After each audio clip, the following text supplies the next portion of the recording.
चलो बेटा, आज का जो हमारा चैप्टर है that is molecular basis of inheritance. ये हमारे जेनेटिक्स का सेकंड चैप्टर है। ये ज्यादा क्रिटिकल है as compare to first chapter और ये बहुत ही लेंथी चैप्टर है, बहुत कॉन्सेप्चुअल चैप्टर है। सबको पता है कि 12th क्लास से जेनेटिक्स एंड बायोटेक्नोलॉजी इससे मेजर क्वेश्चंस हमारे आते हैं, जो कंसंट्रेशन रखना है। और हम स्टार्ट करते हैं ये चैप्टर बिल्कुल बेसिक से स्टार्ट करके।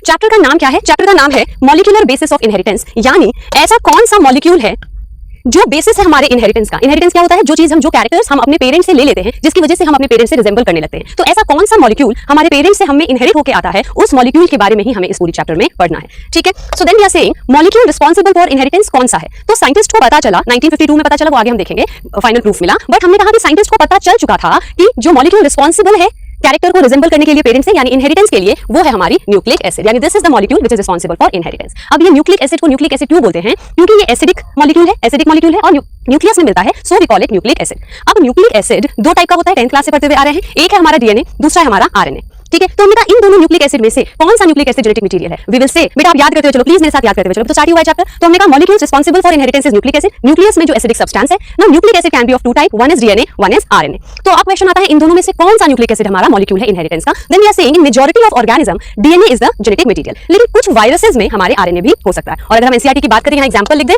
तो हमने कहा टीएमवी वायरस। टीएमवी वायरस का फुल फॉर्म है tobacco Mosaic virus. Tobacco Mosaic virus, इसमें जेनेटिक मटेरियल क्या होता है हमारा? आरएनए होता है। और अगर हम ले लें क्यूबी बैक्टीरियोफाज, क्यूबी बैक्टीरियोफाज, इसमें भी हमारा जेनेटिक मटेरियल क्या है? आरएनए है। और अगर हम इसको देखें तो एचआईवी जो एड्स करता है, HIV also has genetic material RNA. तो यही तीन एग्जांपल आपके लिए सफिशिएंट है अकॉर्डिंग टू योर नीड। तो ये कुछ वायरसेस में भी have RNA as genetic material. अब हम आगे चलेंगे और इनके पूरे स्ट्रक्चर्स को देखेंगे। ठीक है, तो नेक्स्ट हमारा आता है बेटा, सारे स्लाइड्स अब आपके बहुत ही सिस्टमैटिक वे में मैं अपलोड किया करूंगी। ठीक है, तो इसलिए हमने स्लाइड्स थोड़े प्रेजेंटेबल बना लिए हैं। अब हम क्या पढ़ेंगे? स्ट्रक्चर ऑफ न्यूक्लिक एसिड, यानी डीएनए हो या फिर आरएनए हो, उसका स्ट्रक्चर अब हम देखेंगे। ठीक है, बोथ आर, चाहे बेटा वो डीएनए हो या आरएनए हो, दोनों हमें दिखा कि थ्रेड की तरह मॉलिक्यूल है, ऐसे ना, ऐसे धागे की तरह मॉलिक्यूल है और लॉन्ग मॉलिक्यूल है। फिर से रिपीट करूंगी, चाहे वो आरएनए हो चाहे वो डीएनए हो, साइंटिस्ट ने देखा कि वो लॉन्ग थ्रेड लाइक स्ट्रक्चर है। ठीक है, फिर माइक्रोस्कोप की फोकस को बढ़ाया, ये धागा ना किससे बना है, लेट अस सी। तो हमने माइक्रोस्कोप की जो फोकस को बढ़ाया तो हमें दिखा ऐसे ऐसे स्ट्रक्चर्स थे, ऐसे ऐसे स्ट्रक्चर थे। इसमें तो हमने कहा आरएनए में धागा, जो पहले धागा दिख रहा था वो तो मोतियों की माला थी, गार्लैंड ऑफ पर्ल, गार्लैंड मतलब माला, पर्ल की, मोतियों की माला जैसी थी आरएनए। फिर हमने डीएनए को भी देखा तो हमें दिखा कि डीएनए भी मोतियों की माला है। मैं बहुत बेसिक से पढ़ा रही हूं ताकि कॉन्सेप्ट बिल्डिंग हो। मोतियों की माला है, लेकिन ये डबल मोतियों की माला है। ये क्या है? डबल मोतियों की माला है। तो ये जो बीड्स है ना, बीड्स, ये हमें दोनों में कॉमन मिले। एक में बस एक ही बीड्स का स्ट्रैंड है, एक में डबल स्ट्रैंड हमें मिल गया। तो हमने बोला कि चलो, यानी कि मेट भी आरएनए मेट भी डीएनए, ये बीड्स तो हमारे कॉमन है दोनों में, यानी इसी की रिपीटिंग यूनिट को हम कहते हैं। तो बोथ आर पॉलीमर ऑफ, उस मोती को हमने क्या बोल दिया? न्यूक्लियोटाइड। क्या बोला? न्यूक्लियोटाइड। तो ये देखा एक न्यूक्लियोटाइड, ये दूसरा न्यूक्लियो, ऐसे करके बहुत सारे न्यूक्लियोटाइड साथ में मिलते हैं। तो कहना इसे कि DNA and RNA are polynucleotide. तो क्या हम कह सकते हैं? DNA and RNA are polynucleotide, बहुत सारे न्यूक्लियोटाइड से मिलके बने हैं, 1 2 3 4। फिर हमने देखा कि चलो जरा इस मोती पे फोकस बढ़ाते हैं, यानी न्यूक्लियोटाइड पे हम क्या कर रहे हैं? अपना फोकस इंक्रीज कर रहे हैं। तो जब हमने न्यूक्लियोटाइड को यहाँ खोला, एक को मैंने क्या किया? यहाँ पे एनलार्ज किया। तो जब मैंने न्यूक्लियोटाइड को खोला तो मुझे दिखा यहाँ तो 3 चीजें हैं, एक है शुगर, एक है फॉस्फेट और एक है बेस, एसपीबी। एक है शुगर, एक सेकंड बेटा, एक है शुगर, एक है फॉस्फेट और एक है बेस। इन तीनों से मिलकर बनता है हमारा न्यूक्लियोटाइड। लेकिन ध्यान से देखो, शुगर से ही अटैच्ड है फॉस्फेट भी और शुगर से ही अटैच्ड है बेस भी। दोनों ही यूनिट किससे अटैच्ड है? शुगर से ही अटैच्ड है फॉस्फेट और शुगर से ही अटैच्ड है हमारा बेस भी। क्लियर है? अब आगे चलते हैं। तो हमने बोला कि चलो अब एक एक करके पहले शुगर को पढ़ते हैं, फिर बेस को पढ़ते हैं और फिर फॉस्फेट को पढ़ते हैं। शुगर हमें दिखा 5 कार्बन का शुगर है। जैसे ग्लूकोज कितने कार्बन का शुगर है? 6 कार्बन का शुगर है। तो हमारा जो डीएनए और आरएनए में शुगर है वो 5 कार्बन का शुगर है। तो क्या बोल देंगे उसको हम? Pentose sugar. पेंटोज शुगर का मतलब क्या है? कि वो हमारा 5 कार्बन का शुगर है। हमने बोला डीएनए और आरएनए के शुगर में थोड़ा सा डिफरेंस है, तो पहले हम आरएनए का शुगर बनाते हैं। आरएनए का शुगर बेटा ये है, मैं उधर बना के भी आपको दिखाऊंगी, फिर अब कर दूंगी। इधर देखो बच्चा, आरएनए का शुगर जो है वो हमें ऐसा दिखा, 5 कार्बन है, फर्स्ट कार्बन यहाँ, सेकंड यहाँ, थर्ड यहाँ, फोर्थ यहाँ और फिफ्थ बाहर है CH2OH। ठीक है, 5 कार्बन 4 रिंग में है और एक बाहर है, 5 कार्बन शुगर है। फिर हमने देखा कि ये जो बेटा 5 कार्बन शुगर है, ये फर्स्ट, सेकंड, थर्ड, फोर्थ और फिफ्थ बाहर है। डीएनए में कैसा है? डीएनए में भी सेम है बेटा, ये वाला डीएनए का शुगर है। तो दोनों ही सेम है, दोनों ही सेम है। बस डिफरेंस ये है कि आरएनए वाले शुगर में देखो सेकंड पोजीशन पे क्या लगा है? OH लगा है। सेकंड पोजीशन पे नीचे की तरफ क्या है? देखो डीएनए हो या आरएनए हो, इधर H, इधर H, इधर H, इधर H, इधर OH, इधर OH, इधर CH2OH, इधर CH2OH, यहाँ OH, यहाँ OH, यानी बिल्कुल सेम है। सिर्फ सेकंड पोजीशन पे डीएनए में H है और आरएनए में OH है। तो अगर हम आरएनए को राइबोज शुगर बोलेंगे तो डीएनए को सेकंड पोजीशन से हमने ऑक्सीजन को हटा दिया, डीऑक्सी कर दिया। तो क्या लिखेंगे? 2 सेकंड पोजीशन से डीऑक्सी राइबोज शुगर, यानी राइबोज शुगर से अगर आप सेकंड पोजीशन का ऑक्सीजन हटा दोगे you will have deoxy ribose sugar. फिर से रिपीट करेंगे, शुगर डीएनए का हो या आरएनए का हो, याद करते हुए चलो बेटा, याद करते हुए चलो। शुगर डीएनए का हो या आरएनए का हो, पेंटोज शुगर यानी 5 कार्बन शुगर, आरएनए के शुगर को हम बोलते हैं राइबोज शुगर और डीएनए के शुगर को हम बोलते हैं डीऑक्सी राइबोज शुगर। ये रहा दोनों का स्ट्रक्चर। ठीक है, देन फॉस्फेट क्या है मैम? तो फॉस्फेट बेटा फॉस्फोरिक एसिड का आयनिक फॉर्म है। फॉस्फोरिक सबको समझ आ रहा है? Phosphoric acid is OH, double bond O OH and OH, ये क्या है हमारा, this is our phosphoric acid, ये हमारा फॉस्फोरिक एसिड है दिस। इससे आप एक H हटा दो तो आयनिक फॉर्म बन गया, ionic form of phosphoric acid is your phosphate, ionic form of phosphoric acid is your phosphate. Phosphate बनाने के लिए बेटा एक P रखोगे बीच में, दोनों तरफ OH OH, P बीच में, ऊपर भी OH नीचे भी OH, एक तरफ डबल बॉन्ड O और एक तरफ O minus, this is phosphate. तो हमने शुगर देख लिया, फॉस्फेट देख लिया, अब हम चलते हैं बेस पर।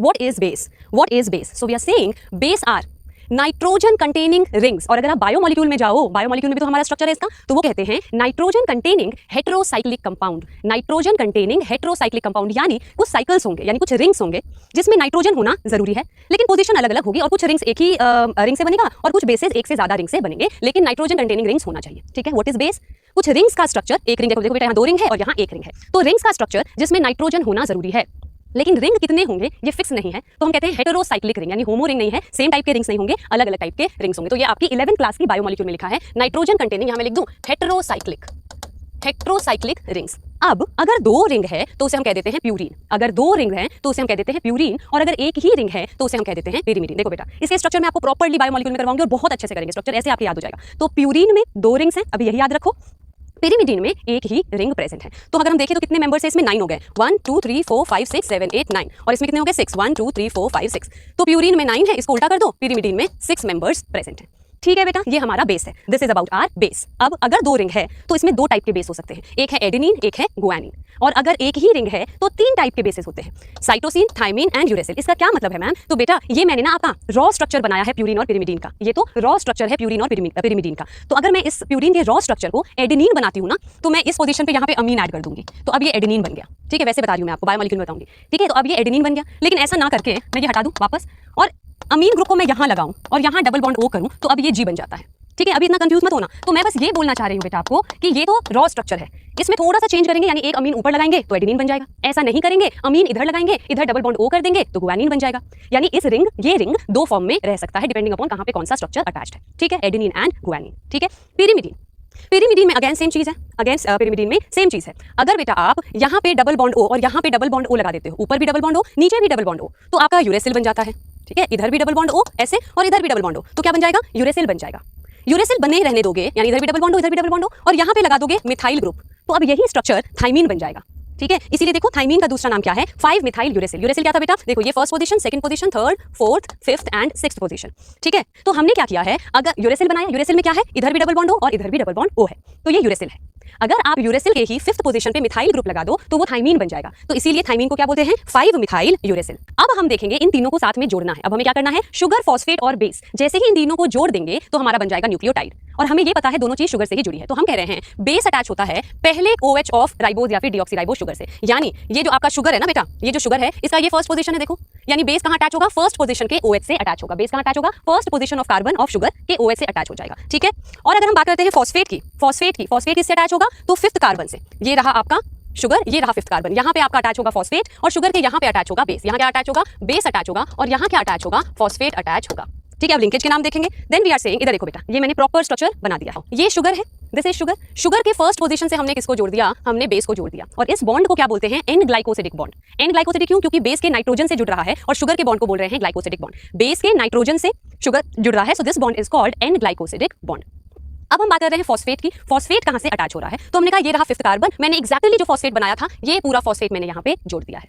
नाउ यहाँ तो OH था, ये शुगर में यहाँ क्या था, CH2OH, शुगर में क्या था यहाँ पे CH2OH, और फॉस्फेट किसका आयनिक फॉर्म है, फॉस्फोरिक एसिड का आयनिक फॉर्म है। तो एसिड और अल्कोहल के बीच के बॉन्ड को क्या बोलते हैं, एसिड और अल्कोहल। ये बेटा क्या था यहाँ पे, CH2OH था, यानी ये अल्कोहलिक ग्रुप था, और ये जो है ये फॉस्फोरिक एसिड का आयनिक फॉर्म है। तो एसिड और अल्कोहल के बीच के बॉन्ड को क्या बोलते हैं, ईस्टर बॉन्ड बोलते हैं। ये 10 से पढ़ते आ रहे हो, तो क्या बोलेंगे हम इसको, ईस्टर बॉन्ड। कौन सा एसिड है, फॉस्फोरिक एसिड है, so we are saying phosphoester bond, यानी bond between sugar and phosphate is phosphoester bond, bond between sugar and base is an glycosidic bond. ये आ गया। अब हमने एक न्यूक्लियोटाइड बना दिया, ये किसका स्ट्रक्चर है बेटा, this is structure of nucleotide. ये किसका स्ट्रक्चर है, this is structure of nucleotide, ये एक न्यूक्लियोटाइड का स्ट्रक्चर है। बहुत सारे न्यूक्लियोटाइड को जब हम जोड़ेंगे तो हमारा बन जाएगा पॉलीन्यूक्लियोटाइड, बहुत सारे न्यूक्लियोटाइड को जोड़ेंगे तो हमारा बन जाएगा पॉलीन्यूक्लियोटाइड। तो बच्चा ध्यान से देखना, ये एक न्यूक्लियोटाइड है, देखो ये है शुगर, ये है बेस, और ये रहा फॉस्फेट, तो यहाँ तक क्या है, एक न्यूक्लियोटाइड है, ये ऊपर दूसरा न्यूक्लियोटाइड है, ये फर्स्ट न्यूक्लियोटाइड, ये सेकंड न्यूक्लियोटाइड। तो 2 न्यूक्लियोटाइड के बीच में क्या बॉन्ड है, एक ईस्टर बॉन्ड नीचे प्रेजेंट है, एक ईस्टर बॉन्ड ऊपर प्रेजेंट है। तो 2 न्यूक्लियोटाइड के बीच का बॉन्ड क्या है, फॉस्फोडाइएस्टर बॉन्ड। 2 न्यूक्लियोटाइड का बॉन्ड क्या है, phosphodiester bond. Now we are saying कि बेस और शुगर और फॉस्फेट तो न्यूक्लियोटाइड है, लेकिन ओनली बेस और शुगर अगर हम लेते हैं, फॉस्फेट को तो साइड कर दिया, फॉस्फेट को जब साइड कर दोगे तो बनेगा न्यूक्लियोसाइड। न्यूक्लियोटाइड से जैसे ही आप फॉस्फेट को साइड कर दोगे तो क्या बनेगा हमारा न्यूक्लियोसाइड, यानी base plus sugar is equals to nucleoside. ठीक है, अब बेस तो ये हमारे 6 हैं, 5 हैं सॉरी।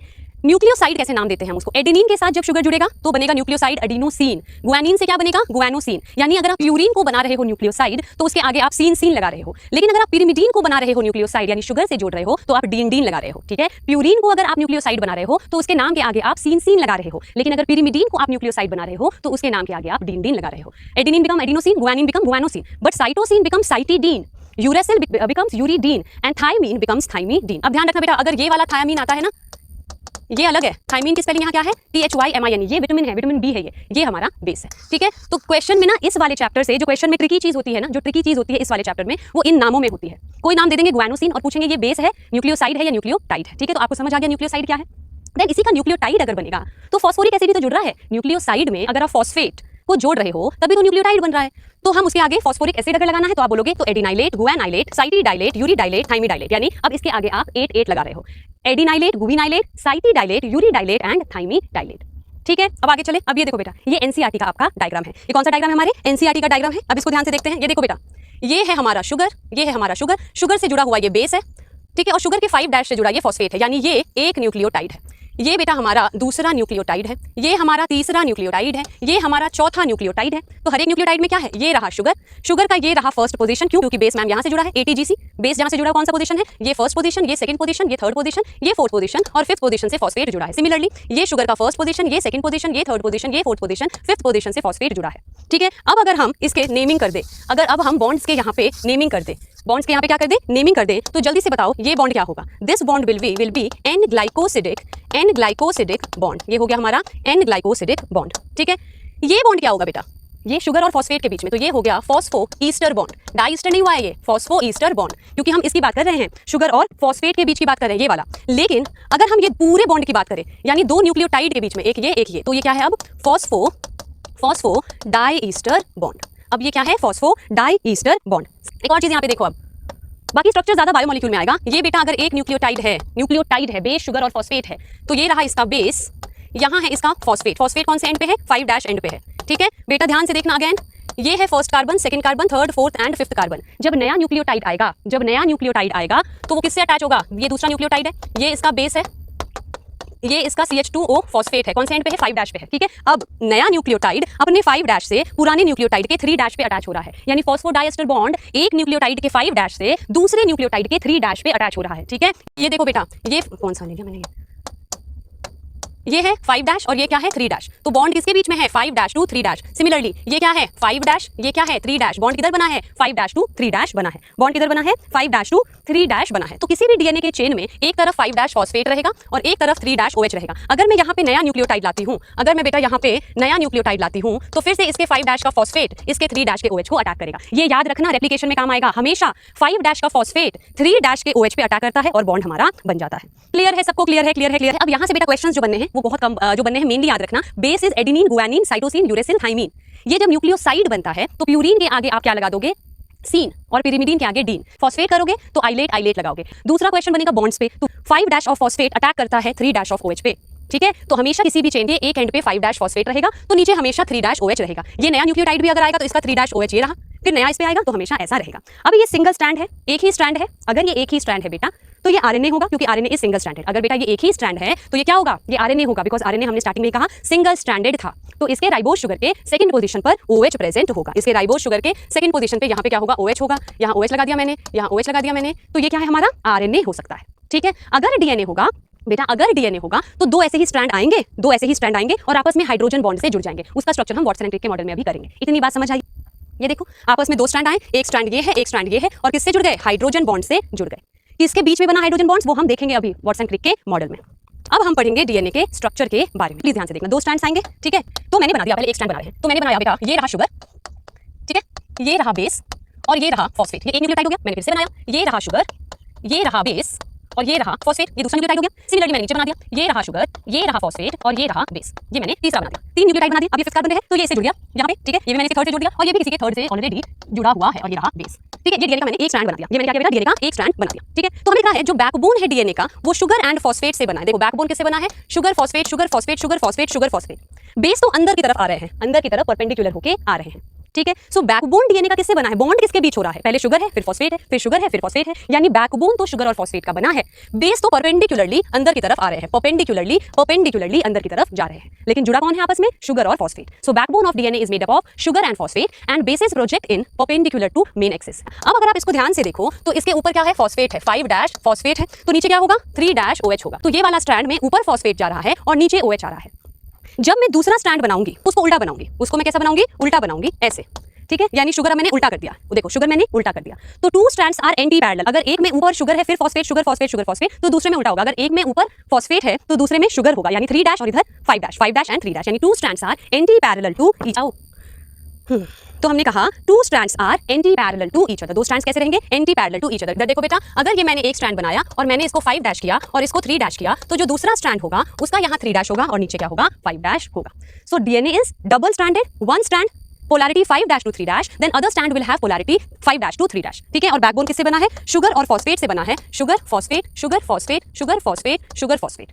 ठीक है, बेसेस अंदर की तरफ जाएंगे और इस स्ट्रैंड के बेस दूसरे स्ट्रैंड के बेस से हाइड्रोजन बॉन्ड से जुड़ जाएंगे, एक स्ट्रैंड का बेस दूसरे स्ट्रैंड के बेस से हाइड्रोजन बॉन्ड से जुड़ जाएगा। क्लियर है सबको इतनी बात। तीसरा क्वेश्चन आपका बनेगा कि दो स्ट्रैंड जो है उसमें बॉन्ड किस किस पोजीशन के बीच में है, तो 5 फॉस्फेट और 3 OH, 5 फॉस्फेट और 3 OH के बीच में है, तभी एक स्ट्रैंड की पोलैरिटी में एक एंड पे 5 है दूसरे पे 3 है, दूसरे पे भी यही होगी। अभी तक यही क्वेश्चन आपका बनेगा। डीएनए का स्ट्रक्चर अब हम देखेंगे। ठीक है, हम इसको नॉर्मल डीएनए बनाते हैं, ये एक स्ट्रैंड है, लेट्स सपोज ये दूसरा स्ट्रैंड है, तो अगर ये 5 है तो ये क्या होगा, 3 होगा, और अगर ये 3 है तो ये क्या होगा, 5 होगा। ठीक है, और बना किसे है, शुगर फॉस्फेट से, तो यहाँ फॉस्फेट है। ठीक है, sugar phosphate sugar phosphate sugar phosphate sugar phosphate sugar. ठीक है, इधर भी सेम होगा, बेसेस बाहर की तरफ निकलेंगे और ये स्ट्रैंड इस वाले स्ट्रैंड से बेस से जुड़ा हुआ है। ठीक है, ठीक है, ये स्ट्रक्चर है हमारे डीएनए का। अब क्या करो, सोचो ये सीढ़ी है, इस सीढ़ी को पकड़ के आपने ऐसे घुमा दिया, इस सीढ़ी को पकड़ के आपने ऐसे घुमा दिया, तो जो फैंसी घरों में कुछ सीढ़ियां होती हैं जो अंदर ऐसे कॉइल्ड होके चलती हैं, सेम डीएनए पहले स्ट्रेट ऐसा ही स्ट्रक्चर है, लैडर की तरह, देखो ऐसा लैडर लग रहा है, लैडर। अब आपने इस लैडर को कॉइल कर दिया, और कॉइल कैसे किया, राइट हैंड से घुमाया, मतलब ऐसे ना घुमा के ऐसे घुमाया, और जब राइट हैंड से घूमना स्टार्ट किया तो पहले हमेशा एक स्ट्रैंड बनेगा, दूसरा उसके पैरेलल जाते हुए दूसरा स्ट्रैंड बनेगा, और ये बीच में क्या है, स्टेयरकेसेस है, ऐसे स्टेयरकेसेस है। ठीक है, तो एक ही पोलैरिटी में तो कौन से घुमा, कैसे घुमा है ये, right handed coiling, right handed coiling कैसे किया इसने, राइट हैंडेड कॉइलिंग किया है, it has done right handed coiling. ठीक है बेटा, इतना क्लियर है, इतना क्लियर है। एक अगर ये 5 है तो ये 3 होगा, और अगर इसी को लेकर चलते तो ये 3 है तो ये हमारा 5 है। ठीक है, क्लियर है, तो बन गया हमारा एक हेलिकल स्ट्रक्चर। हमने देखा कि कंप्लीट 180 डिग्री जब इसने लिया है, यानी बेटा देखो ध्यान से, यहां से घूमना स्टार्ट किया और वापस जब यहीं आ गया, देखो मैंने स्ट्रेट लाइन बनाई है, यहां से घूमना स्टार्ट किया, यहां से घूमना स्टार्ट किया और वापस जैसे ही इसी पॉइंट पर आया, जैसे ही बेटा यहां से स्टार्ट किया वापस जैसे ही इसी पॉइंट पर आया, इसे हम बोलते हैं पिच ऑफ डीएनए। क्या बोलते हैं, पिच ऑफ डीएनए, और you can also right complete turn, complete 360 degree turn, इसे हम कहते हैं पिच ऑफ डीएनए, जहां से शुरू वहीं आके खत्म हो गया। फिर हमने देखा कि इस पिच का लेंथ कितना है, कि ये लेंथ कितना निकला, तो पिच का लेंथ हमें पता लगा 3.4 नैनोमीटर है। एक कंप्लीट टर्न में कितने बेस पेयर्स हैं, 1 2 3 4 5, 5 ऊपर की तरफ है, 1 2 3 4 5, 5 नीचे की तरफ है, यानी हमने बोला one pitch has how many base pair, तो हमने कहा 10 बेस पेयर्स। कितने बेस पेयर्स हैं, तो हमने कहा 10 बेस पेयर्स। तो अब एक बात बताओ, अगर 10 बेस पेयर्स हैं, अगर 10 बेस पेयर्स हैं एक पिच में, तो दो बेस पेयर के बीच में कितना डिस्टेंस होगा, इसके और इसके बीच में कितना डिस्टेंस होगा, इसके और इसके बीच में कितना डिस्टेंस होगा। कहा यहां से घूम के वापस यहीं पर आया, दिस इज पिच, ये पिच है। फिर हमने देखा कितने बेस पेयर है, तो हमने कहा 10, 1 2 3 4 5 6 7 8 9 10 बेस पेयर है। 360 डिग्री टर्न, इसे हम कहते हैं पिच ऑफ डीएनए, जहां से शुरू वहीं आके खत्म हो गया। फिर हमने देखा कि इस पिच का लेंथ कितना है, कि ये लेंथ कितना निकला, तो पिच का लेंथ हमें पता लगा 3.4 नैनोमीटर है। पिच कितना है, 3.4 नैनोमीटर है। क्लियर है। फिर हमने देखा एक कंप्लीट टर्न में कितने बेस पेयर्स हैं, तो हमें देखा 1 2 3 4 5, 1 2 3 4 5, कितने बेस पेयर हैं, 10 बेस पेयर हैं, 1 2 3 4 5, 5 ऊपर की तरफ है, 1 2 3 4 5, 5 नीचे की तरफ है, यानी हमने बोला one pitch has how many base pair, तो हमने कहा 10 बेस पेयर्स। कितने बेस पेयर्स हैं, तो हमने कहा 10 बेस पेयर्स। तो अब एक बात बताओ, अगर 10 बेस पेयर्स हैं, अगर 10 बेस पेयर्स हैं एक पिच में, तो दो बेस पेयर के बीच में कितना डिस्टेंस होगा, इसके और इसके बीच में कितना डिस्टेंस होगा, इसके और इसके बीच में कितना डिस्टेंस होगा, 0.34 नैनोमीटर। अब क्लियर है, अब क्लियर है, 0.34 नैनोमीटर। स्ट्रैंड पे यहाँ प्यूरिन है, यानी कितने रिंग, 2 रिंग है, और दूसरे हाँ, और दूसरे स्ट्रैंड पे यहाँ pyrimidine है यानी एक रिंग है और इनके बीच में हाइड्रोजन बॉन्ड बना तो दोनों स्ट्रैंड के बीच में कितने रिंग्स आ गए? हमने दोनों बोला दोनों स्ट्रैंड के बीच में 3 रिंग आ गए, ठीक है। लेकिन सोचो अगर प्यूरीन के साथ भी जुड़ने लग जाए, तो अगर प्यूरीन के साथ जुड़ने लग जाए तो 4 रिंग आएंगे, इधर भी प्यूरीन और इधर भी प्यूरीन, तो डीएनए कैसा हो जाएगा? फूल जाएगा।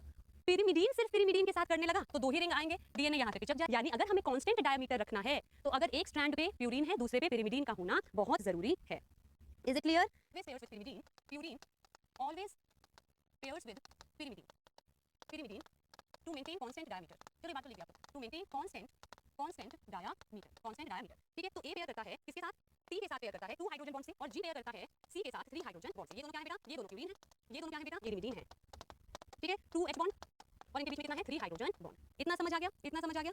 अब हम देखेंगे हैं हिस्ट्री में कि कैसे कैसे स्ट्रक्चर पे साइंटिस्ट पहुंचे थे, ठीक है।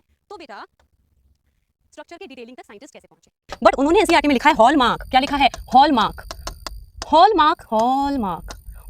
Of Watson and Crick model, यानी सबसे इंपॉर्टेंट पॉइंट क्या था? ये बेस पेयरिंग जो था यही मेन पॉइंट था। तो अगर आपके क्वेश्चन में सारे पॉइंट्स लिखेंगे वाटसन एंड क्रिक के मॉडल का और बोलेंगे सबसे ये पॉइंट तो वाटसन एंड क्रिक ने चुरा लिया था, दूसरे साइंटिस्ट से। दूसरे साइंटिस्ट का नाम था अरविंद शरगाफ। क्या नाम था? अरविंद शरगाफ। साइंटिस्ट का नाम था अरविंद शरगाफ। फिर से सुनेंगे, वाटसन एंड क्रिक ने चोरी किया था मेन पॉइंट किस साइंटिस्ट से? अरविंद शरगाफ से, क्योंकि ये मिस्टर साइंटिस्ट ने पहले ही दिया था एक, क्या हो गया ये? वाटसन क्रिक बुरा मान गए? हाँ, पहले ही इन्होंने रूल दिया था, शरगाफ रूल। कौन सा रूल? शरगाफ रूल। तो कहेंगे बेस पेयरिंग, इस पे ऐसे लिख दूं, आइडिया केम फ्रॉम किससे आइडिया आया था? अरविंद शरगाफ से। शरगाफ ने एक रूल दिया था। शरगाफ रूल क्या कहता है? शरगाफ रूल कहता है ए जितना होगा डीएनए में उतना ही होगा हमारे टी भी डीएनए में। फिर शरगाफ कहता है जितना जी होगा उतना ही सी भी होगा डीएनए में, तो ऑब्वियसली बेटा अगर एक स्ट्रैंड पे ए है तो दूसरे पे टी ही होगा, अगर एक पे 10 जगह ए है तो दूसरे पे 10 जगह टी होगा, तो ऑब्वियसली तो ये लेकिन शरगाफ पहले ही बोल चुका था A is equals to T, G is equals to C, और A plus G is equals to T plus C. Obviously इन दोनों को जोड़ दो, और ए और जी क्या है? प्यूरीन है, तो जितना क्या हो जाता है ये G is equals to C, A plus G is equals to T plus C, तो जितना प्यूरीन है उतना ही डीएनए में पिरिमिडीन भी होगा, ठीक है। जितना प्यूरीन है उतना ही पिरिमिडीन भी कर लो। ए और टी का रेशियो इज 1, जी और सी का रेशियो इज ऑल्सो 1। ऑब्वियसली ए और अगर टी सेम है तो रेशियो कितना आ जाएगा? इसका सेम ही आ जाएगा। सेलिएंट फीचर बहुत शॉर्ट में लिख देंगे of Watson Crick double helical model, ठीक है। सबसे पहला बैकबोन किससे बना है? बैकबोन बना है sugar plus phosphate, base project in perpendicularly. तो नेक्स्ट पॉइंट लिखेंगे बेस प्रोजेक्ट इनवर्ड, कैसे? परपेंडिकुलरली। थर्ड हमने क्या लिखा? Pyrimidine, hydrogen bond, purine. फिर हमने लिखा strand has antiparallel polarity. फिर हमने लिखा complete one turn is pitch equals to pitch का लेंथ कितना है? 3.4 नैनोमीटर। टोटल कितने बेस पेयर्स हैं? 10 बेस पेयर्स हैं। कितना एंगल है? 360 डिग्री एंगल हो गया, ठीक है जी, ठीक है। अब आगे चलते हैं। अच्छा, इस पे तो आप डीएनए कैसे बताते हो? आप ये कैसे बताते हो कि डीएनए का लेंथ कितना है, ठीक है। तो आप डीएनए का लेंथ ना 2 तरीकों से बच्चों बता सकते हो। एक तो आप बता दो कितने न्यूक्लियोटाइड्स हैं। डीएनए किससे बनता है? न्यूक्लियोटाइड से बनता है। तो या तो आप बता दो एक डीएनए में कितने न्यूक्लियोटाइड्स हैं। दूसरा तरीका है बेस पेयर बता दो, क्योंकि न्यूक्लियोटाइड अगर काउंट करोगे तो इस स्ट्रैंड के भी काउंट करो, इसके भी काउंट करो, इससे बेटर एक एक करके बता दो। पेयर में ही तो है, बेस पेयर में भी आप बता सकते हो। तो हमने लिखा लेंथ ऑफ डीएनए, या तो आप न्यूक्लियोटाइड बता दो या फिर बेस पेयर यानी बीपी के फॉर्म में बता सकते हो, ठीक है। अब हमारे पास हमारे एक सेल में डीएनए का लेंथ कितना है? तो बेटा हमारे क्रोमोसोम तो डिप्लॉयड है, हम तो 2n वाले हैं, तो 2n दोनों क्रोमोसोम को अगर हम लेके चलते हैं तो हमारे पास 6.6 × 10⁻⁹ बेस पेयर्स हैं। अगर हम दोनों क्रोमोसोम्स को ले हम तो डिप्लॉयड है ना यार, अगर हम दोनों क्रोमोसोम्स को लेके यानी पूरे 46 का निकालें, then we have 6.6 × 10⁻⁹ base pairs, ठीक है। जीनोम क्या होता है? बेटा जीनोम होता है हैप्लॉइड कंटेंट ऑफ डीएनए, यानी गमीट में जितना डीएनए होता है, यानी गमीट में हमारा कितना जाता है? ह्यूमन रिप्रोडक्शन पढ़ा है, पूरे 46 क्रोमोसोम तो जाते नहीं है, कितने जाते हैं? 23 जाते हैं। कितने जाते हैं? 23 जाते हैं। तो यानी n का किसी भी सेल में 2n का नहीं, 23 जाते हैं। कितने जाते हैं? 23 जाते हैं। तो यानी n का किसी भी सेल में 2n का नहीं, अगर n डीएनए को देखते हो दैट इज जीनोम। तो मैं यहाँ लिख दूं जीनोम कितना होगा? इसका हाफ कर दो तो 6.6 की जगह क्या लिख देंगे? 3.3 × 10⁻⁹ base pair. What is genome? Haploid content of DNA, haploid content of DNA is genome. याद रखना, एक सेल में जितना डीएनए पूछेंगे पूरा सेल में पूरा डीएनए तो आप डिप्लॉयड यानी 2n के हिसाब से बताओगे, and then you will say 6.6 × 10⁻⁹ base pair. लेकिन अगर आपसे जीनोम बोलते हैं, जीनोम का मतलब है हाफ द कंटेंट, यानी n, 2n नहीं n, तो जीनोम कितना है ह्यूमन का? 3.3, इसको 2 से डिवाइड कर दो, 3.3 × 10⁻⁹ बेस पेयर्स, ठीक है। अब हम बात कर रहे हैं इकोलाई। इकोलाई क्या है? हमारा प्यारा सा बैक्टीरिया। आगे जाके हम देखेंगे हमारे गट में भी होता है इकोलाई, जिसकी वजह से हमारा फ्रेंडली बैक्टीरिया ये इकोलाई है, हमारे लिए विटामिन बनाता है, B1 B2 B12 vitamin K, ये सब इकोलाई बनाता है। बहुत प्यारा बैक्टीरिया है, और ऐसा बैक्टीरिया है इकोलाई कि कोई भी एंटीबायोटिक इसे मार सकता है, यानी सीधा बैक्टीरिया है बेचारा। अच्छा है, ये हमारी बॉडी के लिए गुड बैक्टीरिया है, लेकिन इतना सीधा है कि कोई भी एंटीबायोटिक खाओगे ये मर जाएगा। इसीलिए जब हम एंटीबायोटिक खाते हैं तो हमारे में विटामिन की कमी होती है, हम वीक फील करते हैं। एंटीबायोटिक खाने से हम वीक फील करते हैं, बीमारी तो ठीक हो जाती है बट हम वीक फील करते हैं। वाई? क्योंकि कोई भी एंटीबायोटिक खाओगे पैथोजन बैक्टीरिया तो मरेगा, साथ में ये प्यारा बैक्टीरिया भी मर जाता है, और ये प्यारा बैक्टीरिया हमारी बॉडी में हमारे लिए विटामिन B1, B2, B12 और विटामिन K बनाता है, और इन सबके एब्सेंस में हम वीक फील करते हैं। ठीक है, तो इसी प्यारे बैक्टीरिया का कितना है डीएनए कंटेंट, तो हमने कहा 4.6 इंटू, ये तो बेटा याद करना है, 4.6 into 10 to the power 6 base pair. फिर ऐसे आपके बैक्टीरियोफाज, इन सबके आपको याद करने हैं। याद करने वाला डेटा बेटा ये वाला स्पेशली डेटा अभी आप छोड़ सकते हो, नीट के टाइम पे याद करेंगे उस टाइम। ये तो सिर्फ ये याद रखेंगे, ह्यूमंस का याद रखेंगे, ह्यूमंस का बिल्कुल याद रखेंगे, कोशिश करना ये भी याद रखो, वरना ये तो हम लास्ट में करेंगे क्योंकि वैल्यूज तो बहुत सारी आएंगी, केमिस्ट्री भी पढ़ोगे, फिजिक्स भी पढ़ोगे, तो उसके लिए लास्ट में ही बनना मेरे लिए मुझे लगता है वही बेटर वे होता है। चलो जी आगे चलते हैं। नाउ अब हम पढ़ेंगे बहुत important topic which is packaging of DNA. Very now we are talking about packaging of DNA, बहुत इंपॉर्टेंट टॉपिक है। अब बेटा अगर मैंने एक टूथपिक लिया और मैंने ऐसे करके अपने चीक्स में ऐसे घुमाया और स्लाइड पे रखा तो बहुत सारे सेल्स उसमें आ जाएंगे, लेकिन हमें नेकेड आई से वो सेल्स नहीं दिखेंगे। माइक्रोस्कोप के अंदर जब हम स्टेन करके दिखेंगे तो हमें उसमें सारे के सारे सेल्स दिखेंगे। क्या बोला मैम ने? अगर मैं ऐसे टूथपिक से लेके माउथ को अंदर से स्क्रैप करके स्लाइड पे डाल दूं तो बहुत सारे सेल्स आ जाएंगे जो नेकेड आई से हमें नहीं दिखेंगे, बट जब हम माइक्रोस्कोप में देखेंगे तो वो हमें दिख जाएंगे। तो कितना छोटा होता है सेल, इतने छोटे सेल्स जो हमें आंखों से दिखते भी नहीं है कि न्यूक्लियस के अंदर डीएनए प्रेजेंट है। और अगर बेटा मैं सारे क्रोमोसोम्स के सारे डीएनए को खोल दूं, एक सेल में जितना भी डीएनए है अगर मैं सारे डीएनए को खोल दूं तो डीएनए का लेंथ होता है 2.2 मीटर्स। डीएनए का लेंथ कितना है? 2.2 मीटर्स। यानी एक छोटा सा सेल जो हमें विजिबल भी नहीं है आई से, उसके न्यूक्लियस के अंदर इतना बड़ा डीएनए, इतना लंबा डीएनए, 2.2 मीटर पता है कितना होगा? इतना। This will be your 2.2 metre DNA. अब this 2.2 metre DNA is incorporated, is present inside the nucleus of a cell which is not even visible from eyes. तो सोचो क्या लेवल ऑफ इसको पैकेजिंग की होगी, किस लेवल पे हमने इसकी पैकेजिंग की होगी। ठीक है, तो वो हम पढ़ रहे हैं। मैम ये वैल्यू कैसे आई 2.2 मीटर? तो बेटा मैंने बोला हमारे पास डीएनए कितना है, हमारे पास बेस पेयर कितना है? 6.6 into 10 to the power 9 base pair है। 6.6 into 10 to the power 9 base pair है। और अभी मैम ने बोला दो बेस पेयर के बीच में कितना डिस्टेंस है, तो हमने बोला 0.3 नैनोमीटर। नैनोमीटर को मीटर में डिवाइड मल्टीप्लाई करने के लिए आप क्या करते हो, इसको -9 से मीटर करते हो, और इसका फिर हमारी वैल्यू आ जाती है 2.2 मीटर। क्या बताया मैम ने? टोटल डीएनए कितने बेस पेयर्स हैं? 6.6 बेस पेयर ह्यूमन सेल के अंदर। दो बेस पेयर्स के बीच में कितना डिस्टेंस है, तो हमने कहा दो बेस पेयर्स के बीच में डिस्टेंस है 0.34 नैनोमीटर। दो बेस पेयर्स के बीच में कितना डिस्टेंस है? 0.34 नैनोमीटर। नैनोमीटर को मीटर में बदलने के लिए आपने -9 से 10 टू द पावर -9 से मल्टीप्लाई किया, तो हमारे पास डीएनए इतना है। ये लेंथ है डीएनए की। सेल के न्यूक्लियस का कितना साइज है? सेल के न्यूक्लियस का साइज है 10 टू द पावर -6 मीटर। तो इतने छोटे से nucleus 10 to the power -6 metre, nucleus का साइज है 10 टू द पावर -6 मीटर। इसके अंदर 2.2 मीटर का डीएनए कैसे आ सकता है बेटा? अगर कमरा छोटा है और चीज बड़ी है तो यानी कैसे आएगा? अब सोचो, किसी साड़ी को आपने पूरा ऐसे खोल के रखा है तो 6 मीटर की साड़ी है, फोल्ड करके तह करके रख दिया, छोटी सी जगह में आ गई है। तो अब हम कह रहे हैं डीएनए की पैकेजिंग की जरूरत है, तभी पैकेजिंग में जाके वो रहेगा। ये टॉपिक बहुत इंपॉर्टेंट है, जो बच्चे चले गए उनको बुला लो। तो सबसे पहले हम बात करते हैं डीएनए का चार्ज कैसा है। DNA is negatively charged.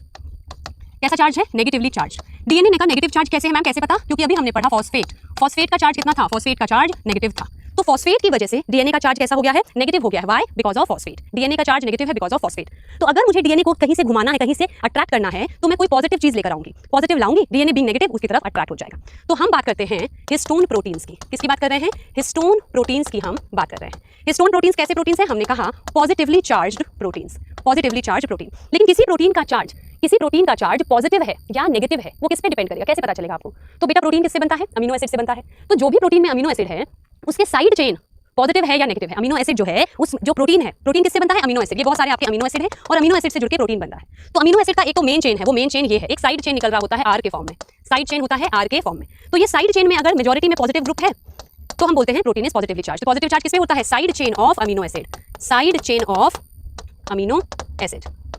क्या लिखा मैम ने? हिस्टोन प्रोटीन ऐसा प्रोटीन है जिसके पास पॉजिटिव चार्ज है। पॉजिटिव चार्ज मेन चेन पे नहीं होता, मेन चेन तो ऐसे विदाउट चार्ज होता है, साइड चेन पे इसके अमीनो एसिड के पॉजिटिव चार्ज है। और कौन से अमीनो एसिड के पॉजिटिव चार्ज है साइड चेन पे? तो हमने कहा arginine and lysine.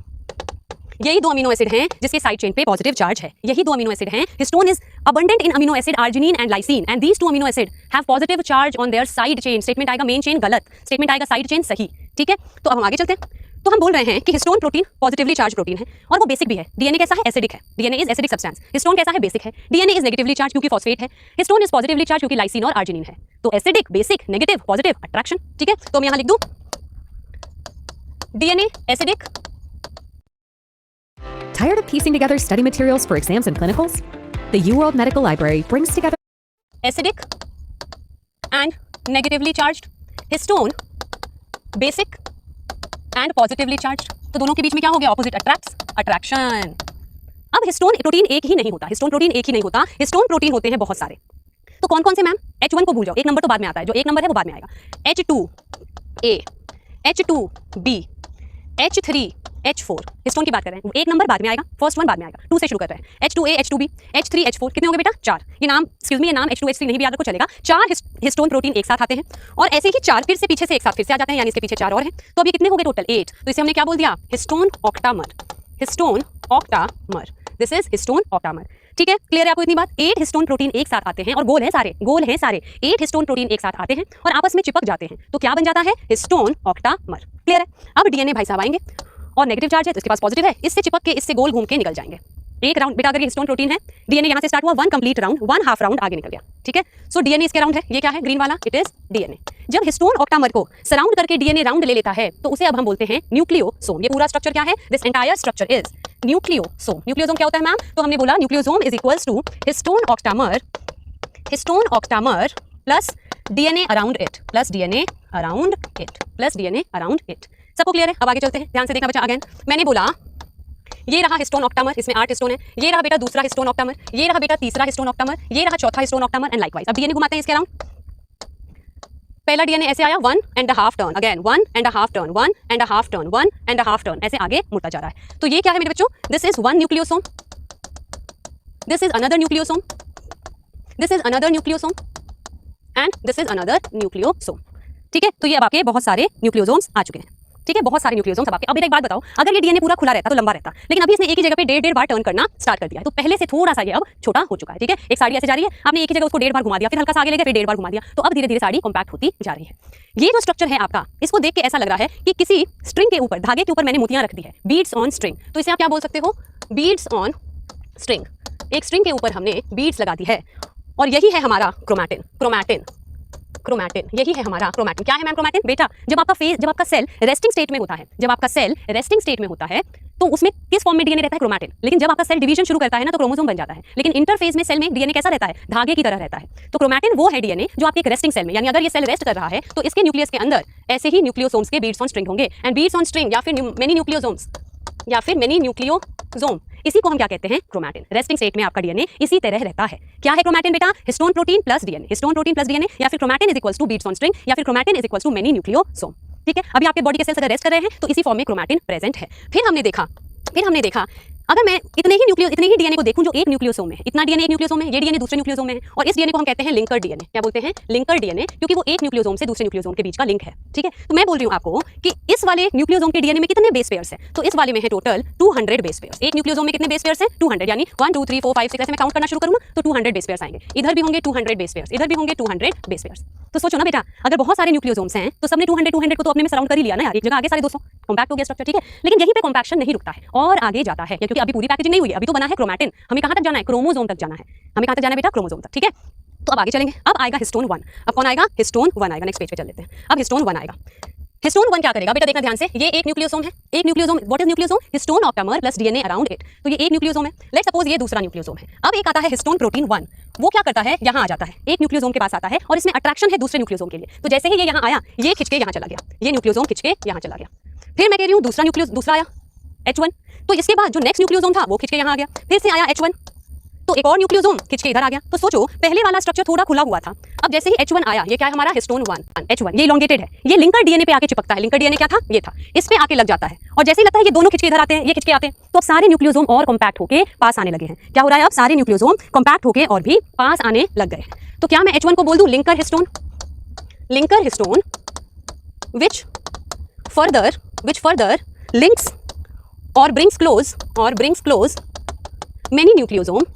many nucleosome, और इससे और स्ट्रक्चर पास आता है। फिर हम उसे बोलते हैं क्रोमैटिन फाइबर्स। क्या बोलते हैं? To form chromatin fibres. अब क्या बना? क्रोमैटिन फाइबर्स बन गए। पहले क्या था? क्रोमैटिन।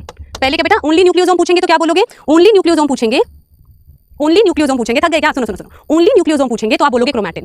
क्रोमैटिन में सारे न्यूक्लियोसोम जब पास आने लगेंगे और कॉम्पैक्ट होगा स्ट्रक्चर, तो उसे हम बोलेंगे क्रोमैटिन फाइबर्स। और ये किसकी वजह से आए? H1 की वजह से आए। लेकिन अभी क्रोमोसोम नहीं बना है। कुछ और प्रोटीन्स आएंगे जो इन स्ट्रक्चर्स को और भी पास कर देंगे, तो फर्दर पैकेजिंग के लिए जो प्रोटीन्स आएंगे जो इनको और भी पास कर देंगे, तो हम क्या लिखेंगे? क्रोमैटिन फाइबर्स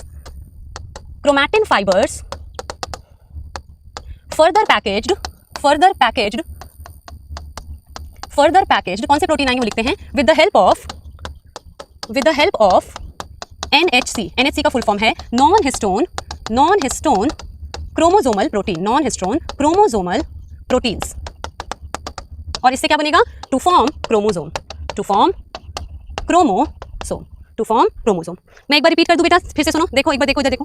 पहले ये डीएनए खुला हुआ था, ठीक है, ये डीएनए है, ये खुला हुआ है। इसके बाद इसके पास न्यूक्लियोसोम आ गए, इसके पास न्यूक्लियोसोम आ गए। तो जब न्यूक्लियोसोम आ गए तो ये पहले से थोड़ा पैकेज हो गया, फिर नेक्स्ट में क्या आया, बहुत सारे न्यूक्लियोसोम एक साथ चिपकने लग गए, चिपकने लग गए। किसकी वजह से, H1 की वजह से, H1 की वजह से। तो मैं यहाँ लिख देती हूँ, ये तो सिर्फ डीएनए है, ये क्या है हमारा, न्यूक्लियोसोम।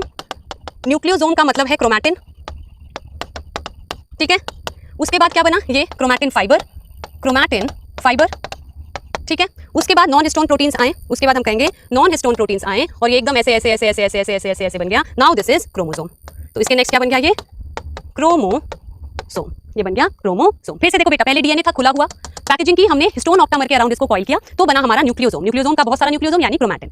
ये रेस्टिंग स्टेट में आपके सेल में क्रोमैटिन होता है। जब सेल डिवाइड करता है तो सेल को क्रोमोसोम बनाना पड़ता है, उसके लिए पैकेजिंग के लिए H1 आता है। ये कौन आ गया, H1 आया। H1 ने बहुत सारे न्यूक्लियोसोम को पास ले आया और पैकेजिंग हुई, क्या बन गया, क्रोमैटिन फाइबर। क्रोमोसोम के लिए और पैकेजिंग चाहिए, यानी ऐसे ऐसे और पास आएंगे, उसके लिए हमने किसका काम किया है, NHC, non histone chromosomal protein, NHC protein, और NHC प्रोटीन ने फाइनली बना दिया क्रोमोसोम।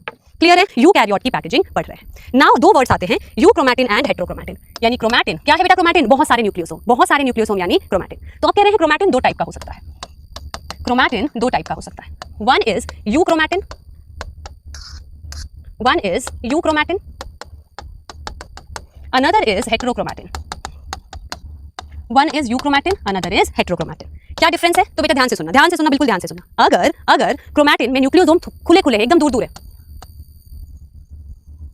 ये है यूक्रोमैटिन, खुला हुआ क्रोमैटिन। कैसा क्रोमैटिन, खुला हुआ क्रोमैटिन। हेटेरोक्रोमैटिन थोड़ा पास है, अभी भी H1 नहीं आया तो ये क्रोमैटिन फाइबर नहीं बना, बट थोड़ा पास है, देखो, ठीक है।